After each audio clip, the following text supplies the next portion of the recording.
The winter air cut like a knife. Snow crunched under her bare feet, each step tearing skin raw. Ayanna stumbled forward, her body wrapped in nothing more than a filthy torn cloth that barely clung to her shoulders. The thin fabric was ragged, stained with dirt and blood, hanging in strips that revealed bruises blooming across her skin. Her cheek was swollen, her lips cracked, and her arm shook as she clutched the cloth to her chest. She had run until her lungs burned and until her legs gave out beneath her. Only hours ago, she'd believed in promises, words scratched in ink by a man who claimed to want at her hand, her heart, her future. Instead, she had been trapped in a cabin, his breath sour in her ear, his hands cruel and unrelenting. When she begged him to stop, he laughed. Half-blood, he spat. No man will ever want you clean. She had clawed at his face, broken free in a storm of terror, and fled into the snow. Now the cold air punished her with every breath, each gust slicing through the rags that barely covered her. She felt poisoned, shamed, unworthy of breath, unworthy of life.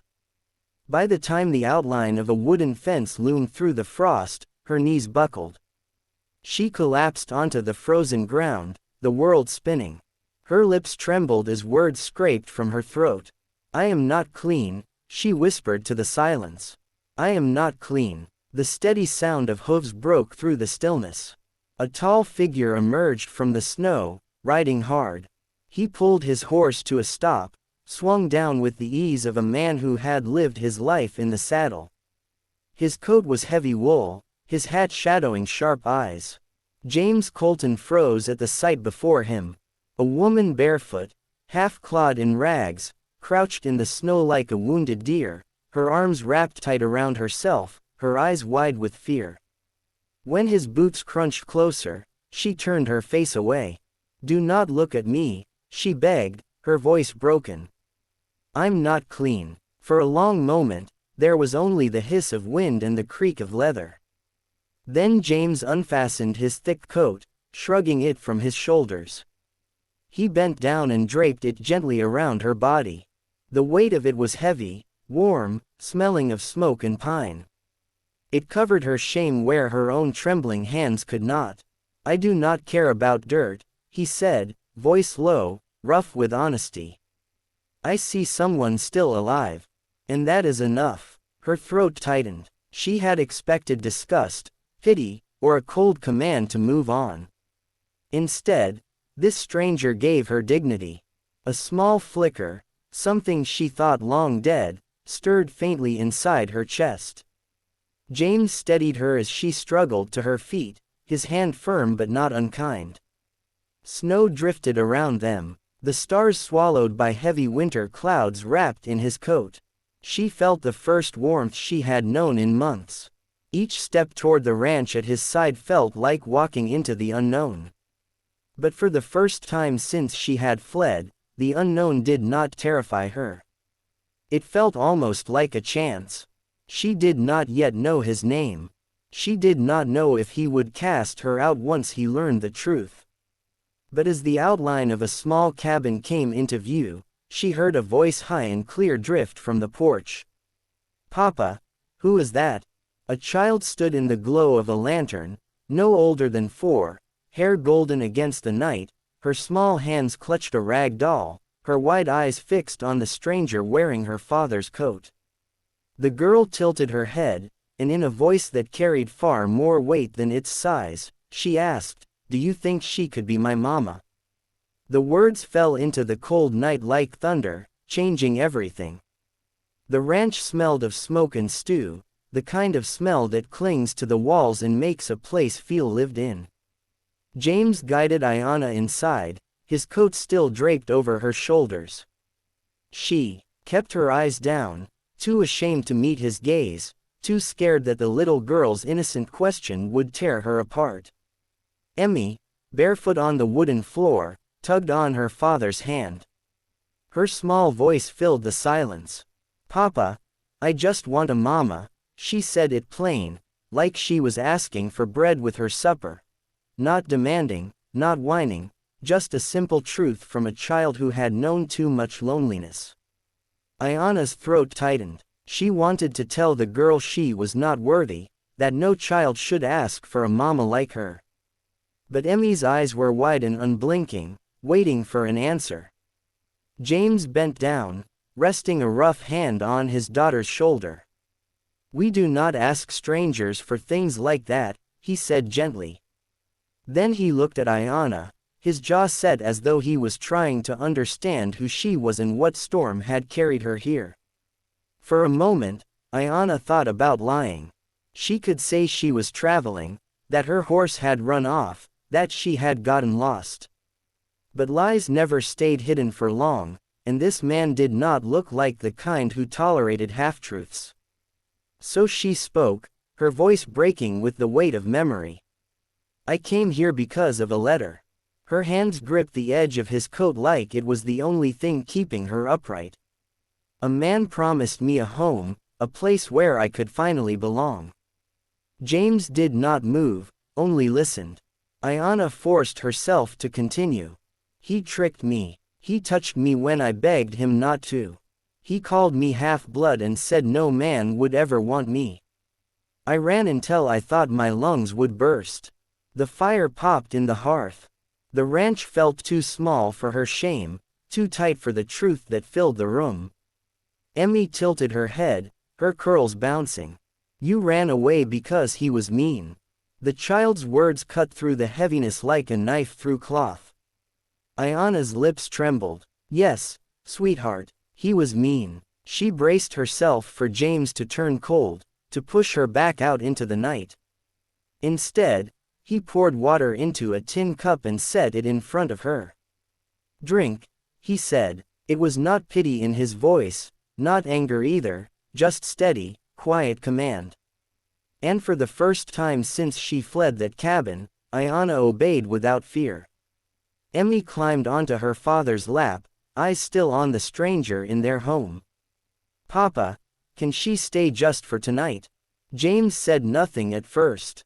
His gaze lingered on the bruises hidden beneath his coat. The dirt on her skin, the fire in her eyes that had not gone out completely.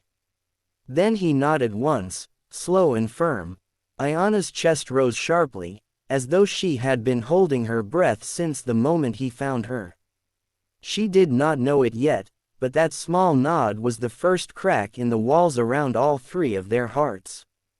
But what happens when a wounded woman and a guarded man try to live under the same roof with a little girl who only wants a family? The days that followed were quiet but not empty.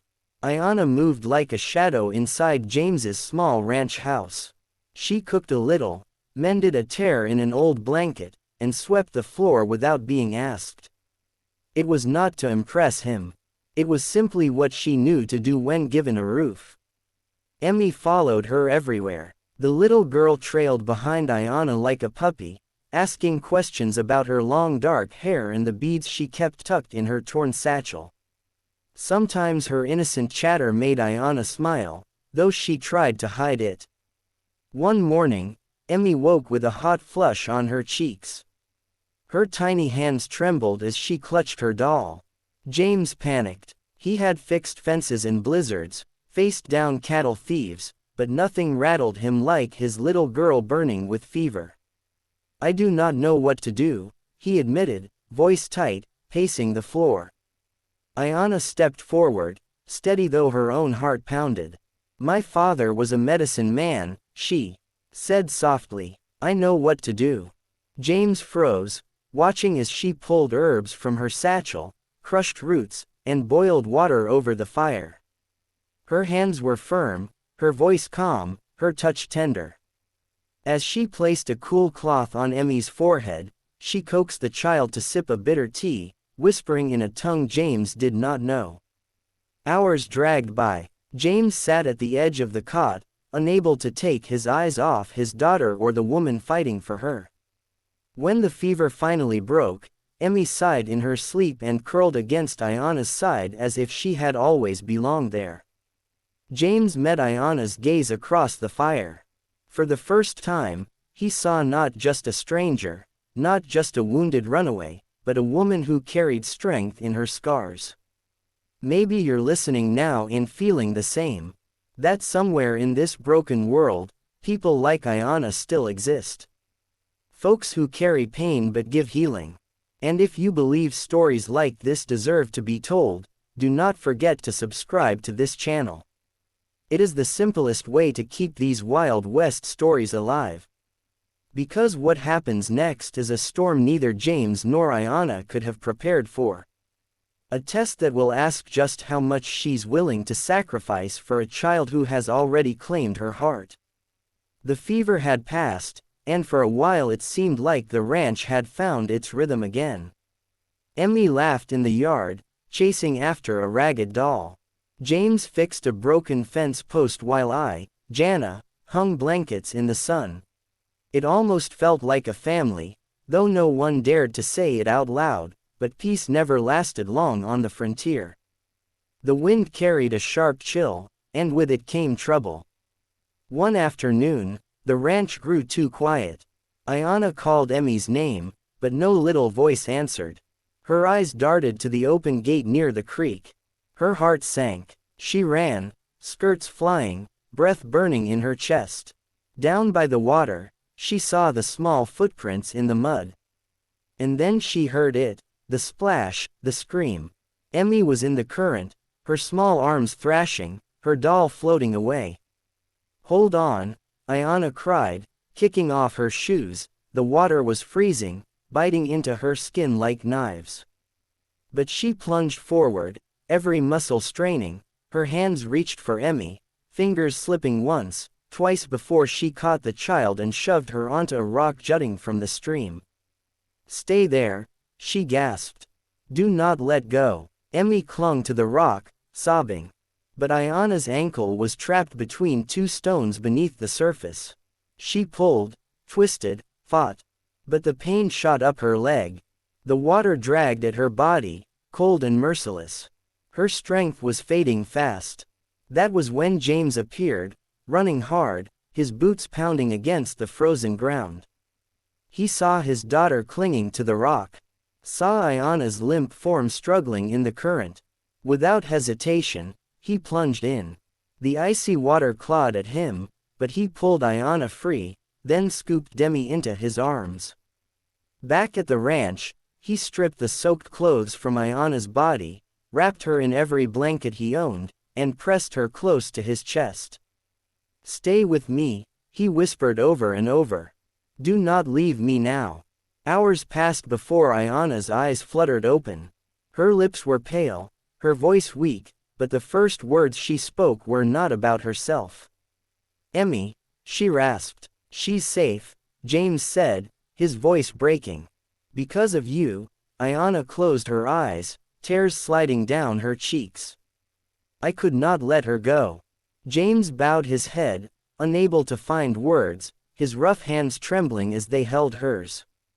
That night, as the fire burned low, James sat with Ayana wrapped in his arms, Emmy safe and warm at their side. For the first time, it no longer felt like three broken souls surviving under one roof. It felt like the beginning of a family. The morning after the storm, the ranch was quiet. Snow still clung to the roof. The creek ran swollen, and the air smelled of smoke and damp earth. Inside the cabin, Emmy lay curled between her father and Ayana. Her small hand resting in the woman's palm as though it had always belonged there. When Ayana opened her eyes, the first thing she saw was the little girl smiling at her. Can you be my mama forever? Emmy whispered. It was the same question as before, but this time Ayana did not flinch. She pulled the child close, her voice trembling. Yes, baby, if you will have me, I will. From the doorway, James watched in silence. For a man who had sworn never to open his heart again. The sight of them together was like watching winter turn into spring. Later he stood beside Ayana on the porch. The snow was falling soft and steady, and he spoke in the quiet way only men of few words can. I do not have much, he admitted. No rings, no preacher, no riches. But if what you want is a home, if what you need is not to be alone, then I have that. I have her and I want to have you too. Ayana's eyes filled with tears. But this time they were not born of shame. They were born of belonging. I do not want just a roof, she said softly. I want a family. That winter day, 3 broken souls began to heal together. Not because of promises written in letters, not because of bloodlines, but because of choices made with courage. And maybe that is the lesson. That family is not always given. Sometimes it is chosen. That the people who walk into your life at the lowest moment may just be the ones who stay forever. Do you believe that is true? Do you believe scars can lead us to the very love we thought we would never deserve? If this story touched your heart, if you felt even a flicker of hope listening to Ayana's journey, then do not forget to like this video and subscribe to our channel. Here we share Wild West stories that are not just about the frontier, but about the frontier of the human heart. Because who knows, the next story might be yours.